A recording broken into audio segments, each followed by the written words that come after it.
4 à 6 semaines, et ça les rend au ministre de la Santé, vous savez, c'est une secte. Donc ça les... Mais non, qu'est-ce qu'a dit le président de la République? Il est fou. Donc ça veut dire qu'à partir du 15 avril, on se dit qu'on a passé le gros de la vague. On espère que la campagne de vaccination aura suffisamment d'effet pour commencer à alléger des restrictions. C'est ça qu'a voulu dire le président. On est un peu abasourdi par la dureté et la violence de la décision qui a été prise. Et on sait très bien qu'il y a un appel qui a été fait. Nicolas Sarkozy soutenu en premier lieu par son épouse Carla, qui a posté cette photo, ce message sur Instagram hier après-midi. Selon un principe de corps qui tient la magistrature, selon aussi un autre axiome que les juges ne doivent d'explication à personne. Bienvenue en France, nous ne sommes pas dans une république bananière, nous sommes le mardi 2 mars, et vous êtes 9h02. J'ai hésité à annuler, puis je me suis dit qu'il y avait le SIDAction et que c'était important de participer au SIDAction.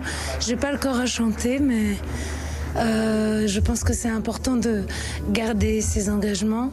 Il n'est pas bon que les hommes politiques se mêlent de justice, ouais. Mais il n'est pas bon que la justice se mêle de politique. Or, le sentiment qu'on a aujourd'hui, c'est que la justice a fait de la politique dans cette affaire. Et pour moi, comme beaucoup de Français d'ailleurs, spontanément, je vais vous expliquer pourquoi cette décision me semble insensée, disproportionnée et extravagante. Parmi les drôles de méthodes du PNF dans ce dossier, il y en a un sur lesquels nous attendons que la lumière soit faite. Je veux parler de l'épluchage des relevés téléphoniques de nombreux avocats.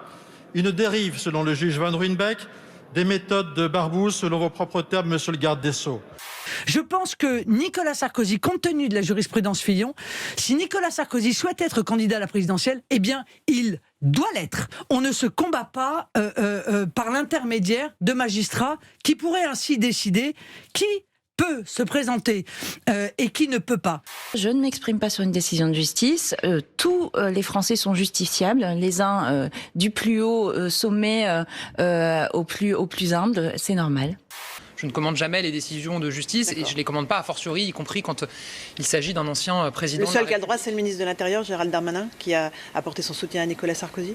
On s'autorise à penser dans les milieux autorisés qu'un accord secret pourrait être signé prochainement, mais on n'est pas sûr. Pour quelqu'un qui ne commente pas les décisions de justice, dis donc... je ne le fais jamais, vous pourrez d'ailleurs le vérifier, mais ils ont décidé de franchir la ligne rouge de la politisation de la justice. Je pense que si le client de Thierry Herzog avait été tout autre que Nicolas Sarkozy, il y a peu de chances que ses écoutes auraient été transmises au parquet. On nous a caché un classement sans suite. On nous a caché des éléments à décharge que nous avons tenté d'exploiter bien tardivement. Et je pense qu'il faudra que chacun fasse le ménage devant sa porte. Les juges ne font pas de politique. Ni le tribunal correctionnel, ni le parquet national financier. Je ne tiens pas de comptabilité dans les 605 affaires qui sont actuellement en cours au parquet national financier, à qui appartiennent les personnalités qui apparaissent dans environ 10% de ces affaires. Et puis il y a Jean-Luc Mélenchon. Jean-Luc Mélenchon, dont je vous propose de regarder le tweet. Sarkozy condamné, Macron débarrassé d'un sérieux rival. Jean-Luc Mélenchon, encore une fois, est obsédé par les élections présidentielles, qui regarde tout à travers ce seul prisme-là. Je trouve que ça n'appelle même pas de commentaires, hein, tellement ces propos sont déplacés et sans aucune cohérence.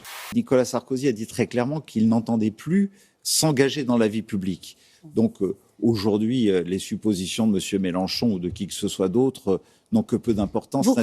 De son côté, Nicolas Sarkozy fera appel et parle d'un combat qu'il mènera jusqu'à la Cour européenne des droits de l'homme, s'il le faut.